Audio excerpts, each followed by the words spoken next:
dia, ouvintes! Bem-vindos ao segundo episódio do nosso podcast. Como vocês sabem, o tema do nosso mês é saúde do corpo e da mente e nada melhor do que falar do Setembro Amarelo, que é um mês tão importante para a psicologia, né? Por isso que nós trazemos hoje aqui para conversar com a gente sobre o assunto uma convidada muito especial, que é a psicóloga, a doutora Bianca, que vai falar com a gente, conversar um pouquinho sobre o Setembro Amarelo.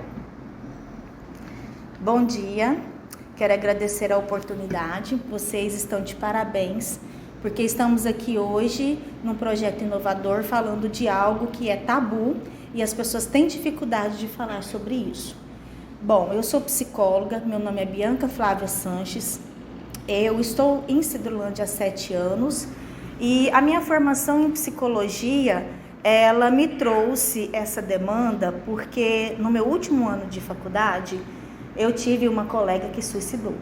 E a partir de então, eu comecei a fazer pesquisas. Então, eu sou formada há 13 anos, mas eu costumo dizer que a minha prática é desde os 14 anos por conta disso, do último ano de faculdade.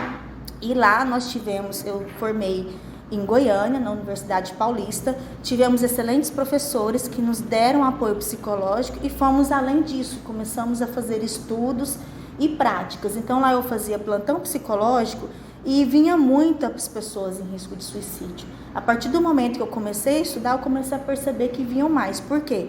Porque lá recebíamos o treinamento do manejo de como abordar a pessoa, de como perguntar, de como lidar com isso, para onde encaminhar. Então toda essa bagagem me trouxe a experiência, a segurança para dizer para vocês que é importante falar sim. Em Cidrolândia eu vejo ainda um tabu maior. E devido à nossa cidade ser pequena, eu considero na minha prática que o índice de suicídio é altíssimo. Então as pessoas têm medo de falar, acham que não pode falar, e isso faz com que aconteça mais, porque se eu não conheço, se eu não sei o que é, as pessoas ficam caladas em silêncio. Onde há silêncio? Há muitos traumas, há muitas dificuldades de se lidar e o sofrimento vai aumentando. Aí esse sofrimento, ele é tão intenso que chega ao ponto da pessoa imaginar, a única solução para mim agora é morrer, não tenho mais o que fazer. É um desespero, né? É um ser humano em completo desespero, é a última saída, né? Sim. Então, primeiramente eu queria agradecer a sua participação aqui, que nós estamos muito felizes em recebê-la. E a gente queria falar mais um pouquinho do seu trabalho. Eu queria saber se a senhora utiliza alguma abordagem psicológica específica e como ela ajuda na demanda do trabalho da senhora. Ótima pergunta, vocês estão de parabéns como estudantes, porque existe um outro mito das pessoas acharem que uma única abordagem na psicologia vai ser suficiente para uma atender. Fórmula, né? Porque as pessoas, tem isso, procura TCC, tem aquilo, procura psicanálise, tem aquilo, procura outra abordagem. E, na verdade, o que nós precisamos preocupar é qual abordagem que vai fazer sentido para a pessoa. Porque a minha abordagem hoje é a abordagem sistêmica de atender família e atender também casais. Isso pode fazer sentido para você. Vai chegar alguém no meu consultório e falar, o que a Bianca está falando? Por que ela está querendo trazer minha família aqui? Eu não quero que venha ninguém, eu quero sozinho. E aí não vai fazer sentido para ela. Ela vai ter o direito e precisa sim continuar o tratamento, mas com outro profissional. Então a abordagem, ela é importante desde que a pessoa, o profissional de saúde mental, ela saiba como fazer o manejo. Então, na minha experiência, eu vejo vários autores, estudiosos do assunto que falam sobre o comportamento suicida. Até para acabar um pouco com o estigma, nós não falamos muito sobre a palavra suicídio. Falamos como comportamento suicida. Por quê? Para quebrar esse tabu de dizer. E aí o comportamento suicida tem autores como Bottegla, Velansky. Eu fiz um curso com Humberto Correia, excelente, em São Paulo, Rio. Ele estuda muito sobre a influência da genética no comportamento suicida. E lá a gente percebe que formas de você saber identificar que vai ajudar a pessoa a perceber que ela precisa de ajuda e que ela é importante tratar. É isso que eu quero que vocês pensem com diferencial, que o risco de suicídio, ele envolve vários outros transtornos de saúde mental e ele também precisa ser tratado com quem? São médicos especializados, quem? Psiquiatra e psicólogo.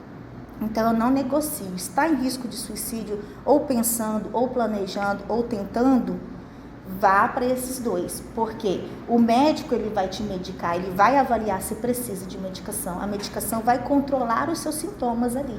E o psicólogo vai entrar com a terapia para fazer com que a pessoa aprenda a lidar com aquela situação, para que ela enxergue que existem outras possibilidades além de morrer. Porque ela está ali numa situação que ela não percebe. Entrando nesse assunto que a senhora falou sobre os profissionais adequados, né, psiquiatras e psicólogos, tem aquele CVV, né, que é Centro de Valorização à Vida. A senhora tem alguma opinião sobre ele? Eu dei uma pesquisada assim por cima. Tenho, é excelente. É o primeiro canal de pedir ajuda para quem acha que está difícil, que não precisa de ir no psiquiatra ou psicólogo, é o 188, se eu não me engano. 188. A ligação é gratuita. Ali o profissional, na verdade, são voluntários, né? São treinados para ouvir aquela pessoa que está em sofrimento. Mas é mais para um momento de desespero mesmo, né? Última saída, assim, emergente. O CVV não é tratamento, ele é uma escuta qualificada. Lá na frente nós vamos estar falando o que é isso, o que é o tratamento. Então o CVV vai fazer essa primeira escuta. E se ele perceber que a pessoa está em risco iminente, ele está falando ali com a pessoa no telefone, olha, eu vou me matar, eu vou pular daqui agora. Ele tem condições de chamar a ajuda com o bombeiro, pergunta onde a pessoa está e ali vai tentar ajudar. Mas acontece que a escuta precisa ser trabalhada aqui na escola, no trabalho, entre mais outros lugares, família, porque a família ela pode ser tanto fator de proteção como de risco. Se ela não acolhe a criança, o adolescente, o jovem, independente da idade, até o idoso, porque os números estão aumentando para o risco de suicídio na faixa etária de jovens, de 15 a 29 anos, e de idosos, que também há um índice elevado aí. E aí as pessoas precisam serem ouvidas e saber que elas podem ter ajuda. Aonde? Com equipe especializada. O que não dá é eu tratar, como eu vejo, com outro profissional. As pessoas aqui têm o costume de ir no ginecologista, principalmente mulher, né? Eu tô achando que eu tô com depressão. Aí o médico vai lá e dá uma receitinha e vai fazendo aquele acompanhamento e acha que tá melhorando. Ou outra medicação, né? Outra eu medicação. Eu tomei meio triste, aí eu tomei isso e melhorei. Vou lá e passo pra minha amiga. Um remédio que me fez melhorar. Isso. Ou eu vejo um vizinho que comentou comigo que tomou tal remédio, então eu vou tomar aquilo ali. Então isso é perigoso. Não estou criticando o profissional, mas cada um estudou sua área. Quem estudou e sabe sobre o funcionamento do cérebro, como tratar, é psiquiatra. Quem estudou sobre pensamentos, sentimentos negativos, o risco de suicídio também em outras situações, e que sabe como lidar com aqueles comportamentos, é o psicólogo. E isso é um processo. As pessoas hoje estão imediatistas, elas querem que se resolva logo. Então, pessoal, o psicólogo é um processo. Entendam que é diferente de uma consulta com um psiquiatra. Eu vou lá, ele vai ouvir, vai fazer uma avaliação, talvez vai pedir exames, vai fazer a indicação da medicação e você vai voltar tanto tempo que ele vai te indicar. O psicólogo é uma vez por semana. Por quê? Porque não tem medicação, mas o tratamento é contínuo para estar acompanhando. É igual o médico te passar, você vai tomar remédio de 12 em 12 horas. E aí você vai tomar aquela medicação. A psicoterapia, ela é uma vez por semana. E tem casos que a pessoa está em crise, eu faço 2 vezes por semana. E é necessário, doutora, que esses dois profissionais trabalhem juntos ou a pessoa pode... só vou no psiquiatra, ou só vou no psicólogo. Eles precisam dessa junção de forças? Na grande maioria das vezes, sim, porque cada caso é um caso. Então, existe pessoas que podem estar no pensamento, que é o que é ideação. Existem pessoas que já estão falando, dentro delas, planejando, já estão encontrando meios para fazer aquilo. E tem pessoas que estão tentando. Então, como saber isso? Fazendo avaliação. Não tem como a pessoa chegar e me, Bianca, eu acho que eu estou triste, com depressão. Você acha que eu não preciso de um remédio? Não sei. Quem vai te avaliar? Psiquiatra. Então, Na minha prática, para ter melhor resultado, eu indico fazer acompanhamento dos dois. Primeiro com essa avaliação, para aí o médico psiquiatra ver a situação do momento, porque ele também vai fazer uma avaliação longitudinal. O que é isso? Avaliar a história de vida da pessoa, família, emprego, se ele for adulto, se ele está trabalhando, se ele não está, adolescentes, crianças, se está na escola, se está com dificuldade de aprender, se não está indo na escola, isso tudo vai ser avaliado pelo profissional. E aí, a partir disso, é que vai se fazer a intervenção adequada para cada caso. Porque cada um é único. Não existe um tratamento só para todas as pessoas que têm risco de suicídio. Não tem um tratamento só para todas as pessoas que têm depressão. É isso. Como a doutora salientou, né, a ONU apontou aí que a segunda, aliás, maior causa de morte entre os jovens aí de 15 a 29 anos é o suicídio. E aí está a importância de salientar, de falar mais sobre isso, né? E para isso nós temos aqui no Brasil a campanha do Setembro Amarelo. E a senhora poderia falar mais um pouquinho sobre os objetivos e a importância do Setembro Amarelo?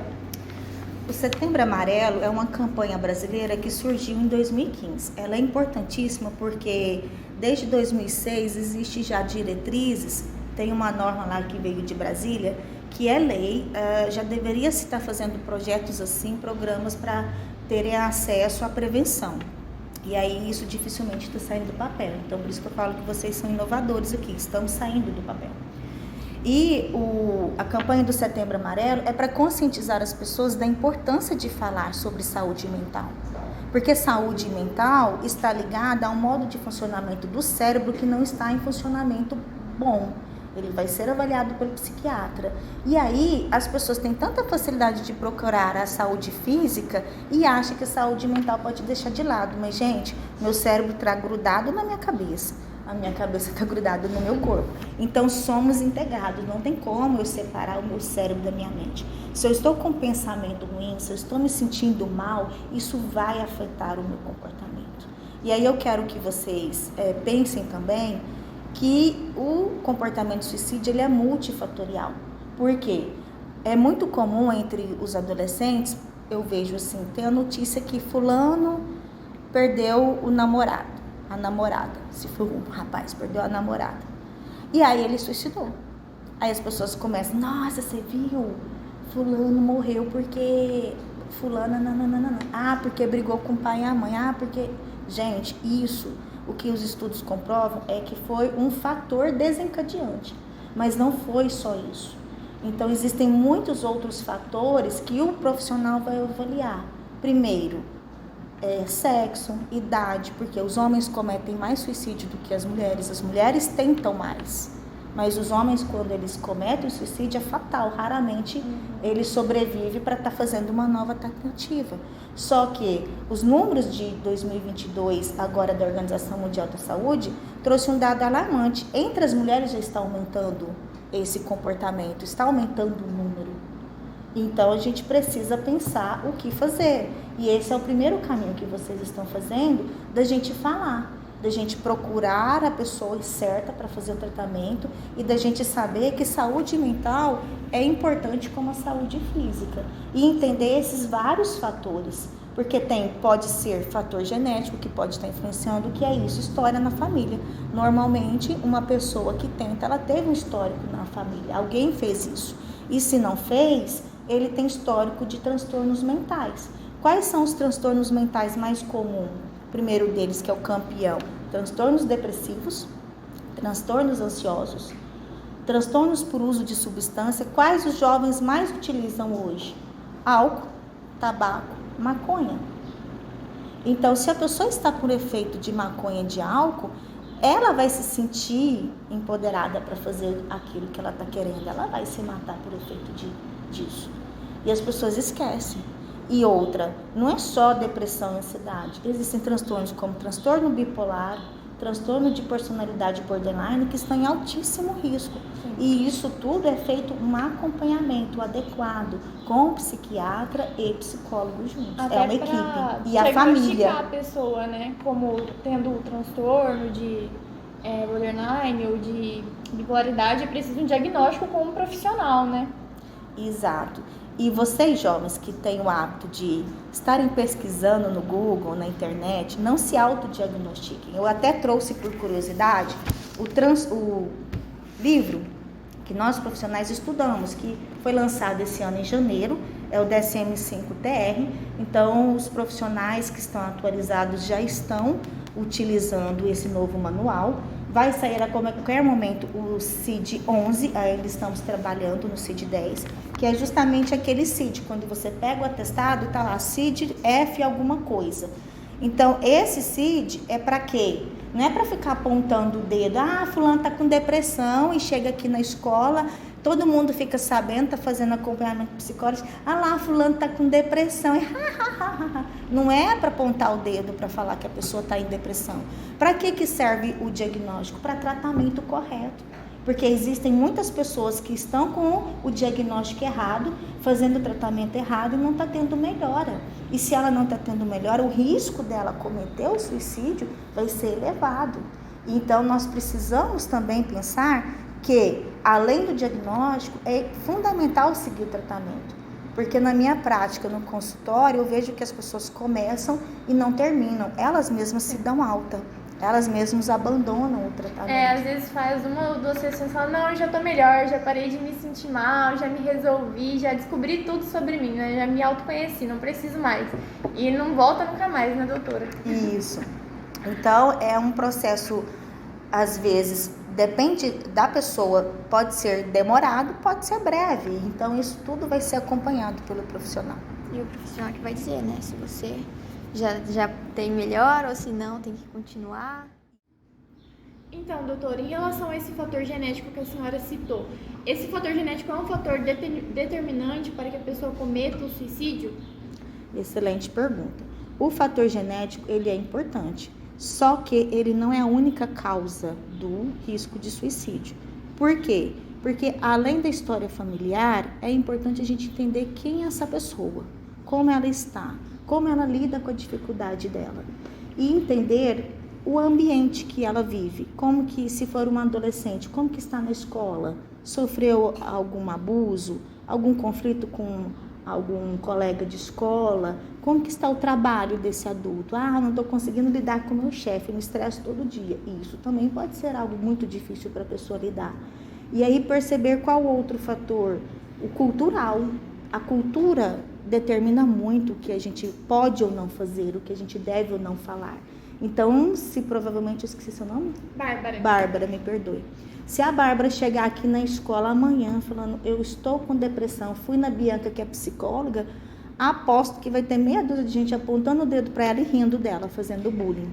Falando assim, nossa, você tem uma vida fácil, você nunca sofreu de verdade. Porque tem gente que faz isso, né? Gosta de julgar a dor do outro, né? De classificar as dores como fáceis, difíceis e apontar para a pessoa como se o que ela passou não fosse o suficiente para desenvolver uma depressão, uma ansiedade, né? E esse é o risco, que as pessoas não podem fazer esse comportamento, essa fala, esse julgamento. Porque quem é que sabe a dor que o outro está sentindo? Só eu. Quem é que sabe medir? Não tem algo que meça a intensidade do sofrimento. A intensidade é minha, é sua, se fosse você, no nosso exemplo que a gente colocou. É você que está num momento desesperador, de desesperança, de desânimo, que está pensando ao ponto de achar que não tem mais solução, que o que você precisa é morrer. E as pessoas julgam, falam, é falta de Deus, é falta do que fazer, você tem tudo, para que você está assim? Mas engraçado que se eu tô com câncer, ninguém fala isso para mim. Todo mundo vai querer acolher, ajudar. Então, por que eu trato uma saúde física demonstrada pelo câncer diferente e eu não trato da mesma forma uma pessoa que está com algum transtorno mental, seja depressivo, ansioso, qualquer outro lá, e não vou acolher aquela pessoa? É aqui o momento que a gente está refletindo sobre isso. O primeiro passo é ouvir. Doutora, em que situação a gente deve recorrer à terapia, a um psicólogo, e como a gente pode ajudar uma pessoa próxima da gente que está com comportamentos suicidas? Ótimo. O apoio psicológico, ele é importante em qualquer momento da vida. Todos nós, em um determinado momento, vamos um dia precisar de um psicólogo. seja para me autoconhecer, seja para saber o que eu estou passando no momento. Além do mais, os jovens de hoje, vocês, eu gosto muito de receber e eu estudo cada um, porque são únicos, não existe um jeito único, generalizado para um adolescente. Cada adolescente vai ter um comportamento, vai ter uma maneira de pensar, vai ter uma história de vida ali com seus pais, com a sua família, e isso vai ser acompanhado pelo psicólogo.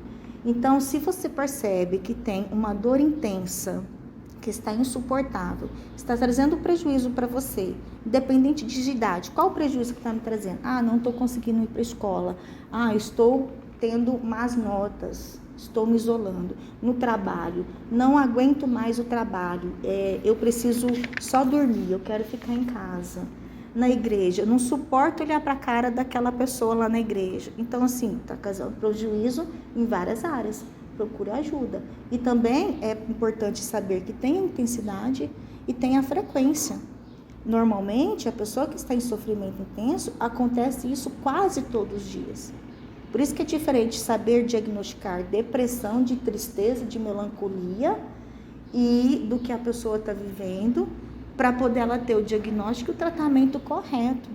Porque se ela sabe o que ela tem, como ela vai poder ser ajudada, aquilo ali ela começa a ver a possibilidade, para lá, não é do jeito que eu pensei. Então eu consigo sim, aqui com a ajuda, ver que eu posso fazer algo. Porque as pessoas que estão em risco, elas não têm planos para o futuro. Elas estão presas na dor. E dói. E aí a gente vai pensar estrategicamente o psicólogo, o psiquiatra, como sair dessa dor. Aí que está o mais bonito da psicologia, isso, né? Isso, e da psiquiatria, que é todos esses fatores que nós estamos comentando, tudo junto, como se tivesse misturado no liquidificador, não é separado. É tudo junto, misturado, que o profissional habilitado com o manejo do suicídio vai poder ter ferramentas mais adequadas para ajudar a pessoa. A doutora acha que existem formas diferentes da depressão se apresentar? Porque existem estereótipos, né, com relação a isso. Que às vezes a gente vê uma pessoa triste, pessimista, negativa e fala, aquela pessoa está com depressão. Existem outras formas da depressão ou de algum transtorno, dessa vontade aí do suicídio se manifestar? Existem várias formas de se manifestar, não é só com transtorno depressivo. Para você ter uma noção, no DSM-5-TR agora, são mais de 300 transtornos mentais e são mais de 40 transtornos de depressão. Então, o que eu acho que é uma tristeza pode ser uma depressão. O que eu acho que é uma tristeza pode não ser uma depressão. Quem vai fazer isso? A avaliação psiquiátrica e psicológica. O psicólogo também está habilitado para fazer diagnóstico. É outro mito, que tem pessoas que acham que o psicólogo não pode fazer diagnóstico. Pode sim, desde que ele esteja capacitado, fazendo o quê? Cursos, aprimorando o conhecimento. Então, aí você vai ver se aquele profissional está apto ou não para ajudar. Uma coisa que eu quero reforçar, que é referente àquela pergunta do que fazer, eu tinha esquecido. Como podemos ajudar pessoas próximas? Principalmente, o primeiro passo, ouvir. O que é esse ouvir? Sem julgar. Por quê? Nós falamos lá no início do podcast, as pessoas são criticadas quando ela começa a falar.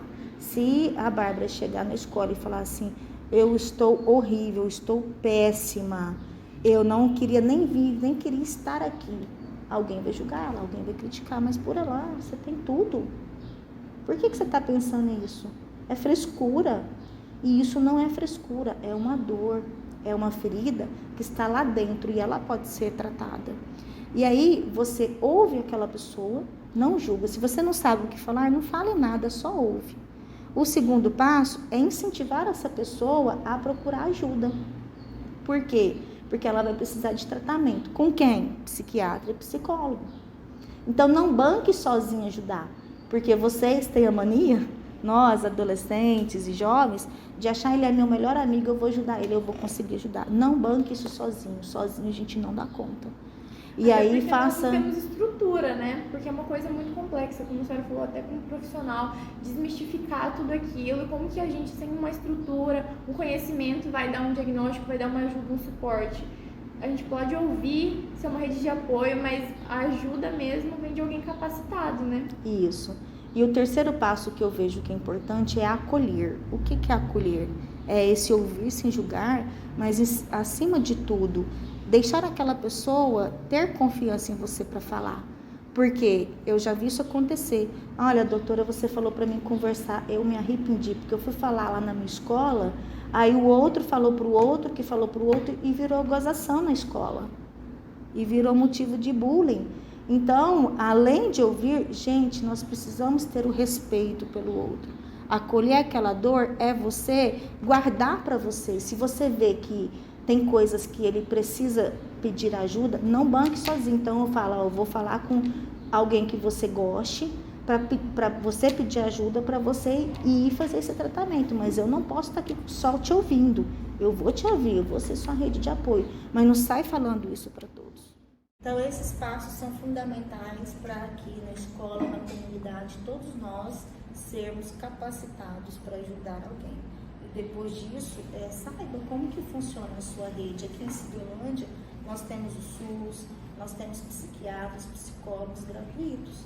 E aí a pessoa pode fazer uma consulta no posto com um clínico geral, pede encaminhamento com o psiquiatra, com o psicólogo, vai lá no SEM e faz o agendamento, para que você tenha esse apoio necessário e importantíssimo. Doutora, relativo a esse julgamento que a senhora citou, né? É possível que através desse julgamento, assim, a pessoa venha invalidar os próprios sentimentos? Meio que concordar com aquilo que está sendo dito? Tipo, é verdade, eu não devia estar sentindo isso é frescura, eu tenho uma vida boa. Existe esse tipo de invalidação? Sim, é muito comum, porque a pessoa está com pensamento negativo. Então, a autoestima dela pode estar baixa. Então, se alguém fala para ela isso, ela pode ter a possibilidade de acreditar, de achar que, já que todo mundo está pensando assim, então eu sou assim. E aí, existe um grande processo terapêutico que o psicólogo pode ajudar a ele a se enxergar, a ele a se amar, para ele ver o que ele tem de valor. E todo mundo tem a sua importância. Não viemos ao mundo por nada, nós temos aqui um propósito. Cada um pode encontrar qual o seu propósito de vida, porque ali ele não está enxergando naquele momento. E começa a acreditar, né, realmente no que é dito, né, no que é escrito sobre ele, né? Fulano é frescurento, fulano é cheio de feridinha, ele não me rele, não me toque, né? Falam muito isso, né? Não pode falar nada pra ele, não pode ouvir nada. Existe muito isso hoje em dia, né? Existe, aí vem um preconceito. Nós precisamos trabalhar em sociedade outras formas de falar sobre isso e saber que o preconceito está matando as pessoas. A gente precisa melhorar essa visão, ampliar isso. Não é frescura, não é falta de Deus, não é a pessoa que só chora mimimi. Por que os homens procuram poucos atendimentos? Porque na nossa cultura o homem não pode falar, o homem não chora, homem para ser macho é macho. E aí como que ele vai pedir ajuda para falar para alguém que ele está precisando porque ele está desesperado? Porque às vezes pode ter uma dificuldade financeira, um problema em casa, um problema no perder emprego, um problema na família, um problema em outros lugares que ele não pode falar, que ele engole aquele sofrimento dele e uma hora isso explode. E pode ser que isso exploda da pior forma possível.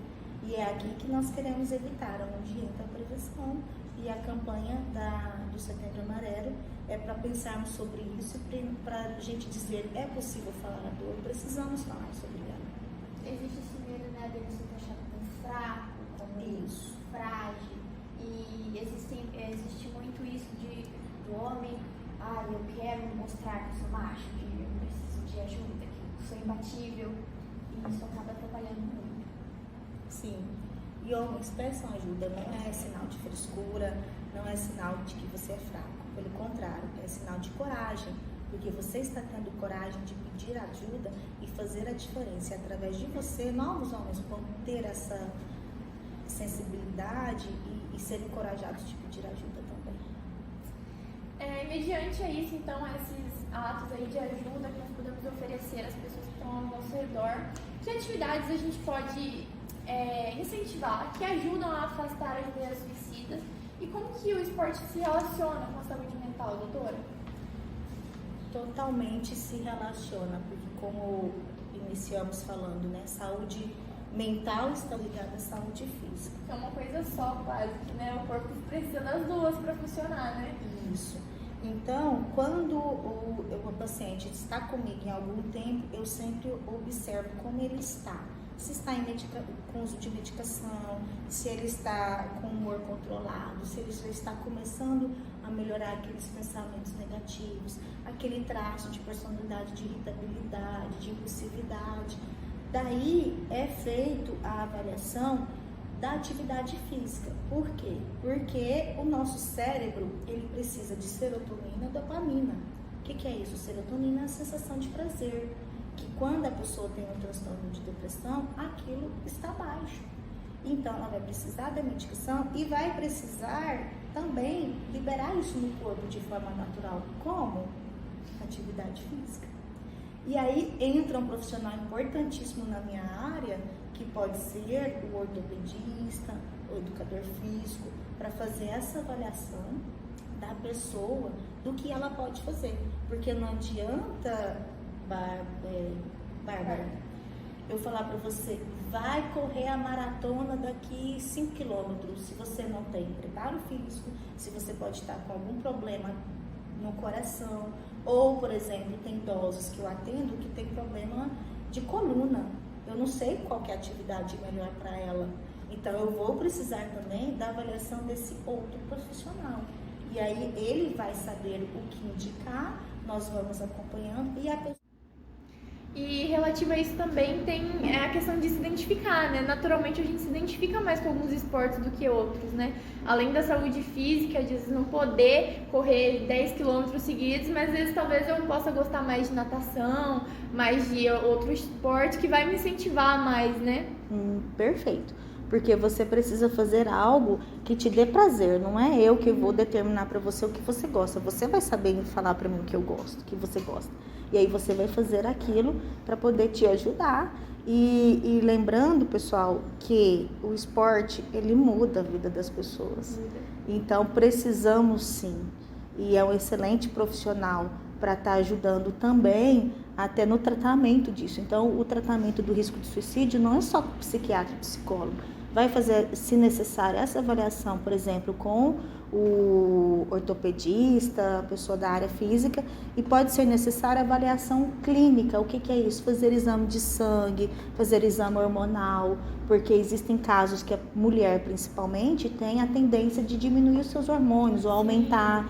Então, essa dosagem do hormônio pode estar influenciando naquele pensamento negativo de querer morrer. Então, isso vai ser necessário que o médico especialista faça também esse exame para ver o que está acontecendo. Falta de vitamina, como nós havíamos perguntado. Falta de vitamina D também, né? Isso. Que é um grande fator que influencia a depressão. Então, existem, como a senhora falou, é multifatorial, né? São várias coisas que conciliadas... Uma curiosidade, eu misturo os casos, eu vou citar um caso aqui, mas...